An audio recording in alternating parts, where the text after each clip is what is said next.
हमारे लाइफ की सबसे बड़ी परेशानी यही है कि जब हमको सोसाइटी से, आसपास के लोगों से या फिर हमारे ही नियर एंड डियर वन से नेगेटिव फीडबैक मिलता है किसी बात पर, या फिर हार्श कमेंट्स सुनने को मिलते हैं, तो हम वहाँ पर खुद को सेव करने के बजाय सामने वाले के पर्सपेक्टिव को चेंज करने में लग जाते हैं, जबकि हम ऐसा कर नहीं सकते।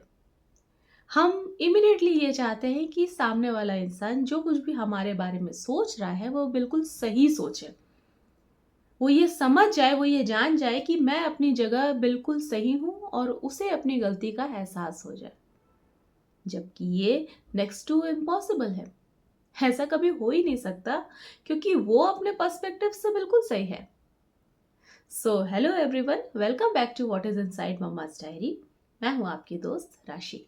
मैं इस बात को बहुत अच्छी तरीके से समझती हूँ कि लोगों की मेंटालिटी, उनका बिहेवियर, उनका नेचर, उनके नेगेटिव कमेंट्स या फिर पॉजिटिव कमेंट्स भी हमारे कंट्रोल में नहीं है, हमारे हाथों में नहीं है। लेकिन फिर भी जब मैं अपने बारे में कोई नेगेटिव कमेंट्स सुनती हूँ ना किसी से भी, तो उस वक्त मन एकदम से डेस्परेट फील करता है, खुद को उनकी नज़रों में सही करने के लिए, उनकी थिंकिंग को करेक्ट करने के लिए, या फिर ये प्रूव करने के लिए कि नहीं मैं सही हूँ। अब यहाँ पर सवाल ये है कि क्या ऐसा करना सही है? The answer is no. जो दूसरा क्वेश्चन है मेरा वो ये है कि क्या ऐसा करना पॉसिबल भी है? द आंसर इज नो, नहीं पॉसिबल है।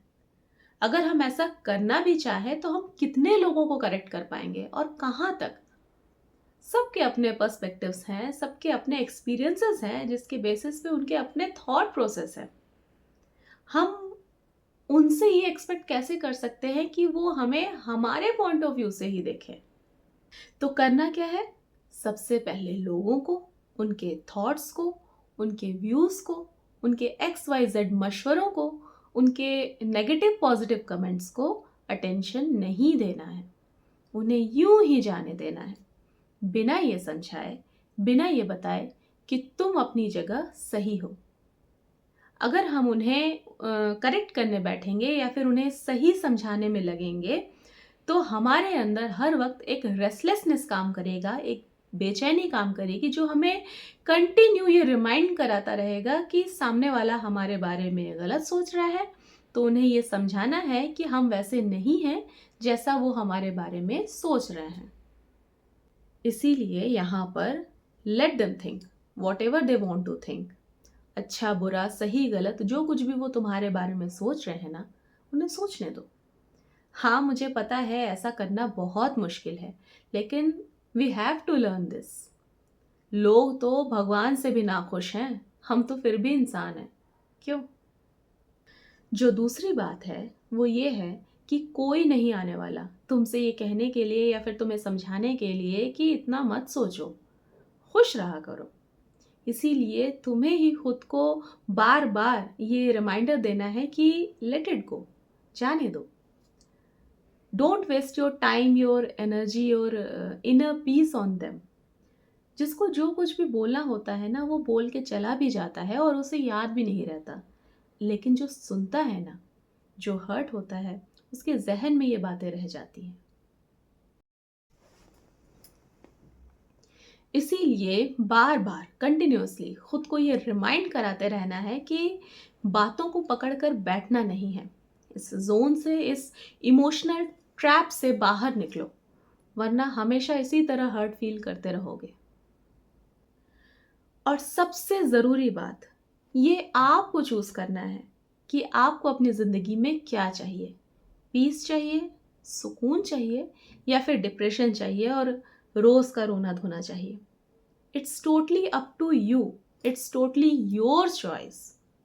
अगर आप सच में अपनी मदद करना चाहते हो ना, तो आप एक्सक्यूजेस नहीं ढूंढोगे, आप अपने ऊपर काम करोगे और इस इमोशनल ट्रैप से खुद को बाहर निकाल कर ले आओगे।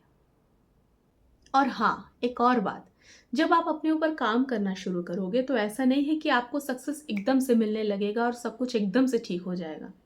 ऐसा नहीं होता। सालों लग जाते हैं इन चीज़ों को अपने आदत का हिस्सा बनाने में, अपने रूटीन का हिस्सा बनाने में।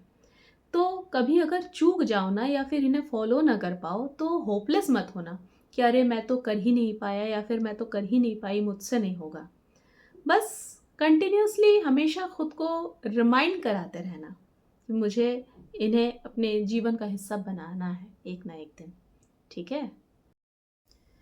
तो आई होप आज की बातों को सुनकर आपको अपने अंदर के इमोशंस को समझने में या उनको उनसे डील करने में थोड़ी तो मदद मिली होगी। अगर सच में आपको मदद मिली है, हेल्प हुई है, तो इस वीडियो को आगे ज़रूर अपने दोस्तों के साथ, अपने फैमिली में शेयर करिएगा ताकि उन्हें भी अपने इमोशनल ट्रैप से निकलने में मदद मिले। थोड़ी-सी मैं उनके काम आ सकूँ। तो चलिए मिलती हूँ आपसे नेक्स्ट वीक सैटरडे ठीक 12 पीएम। तब तक के लिए बाय-बाय। अपना ख़याल रखना।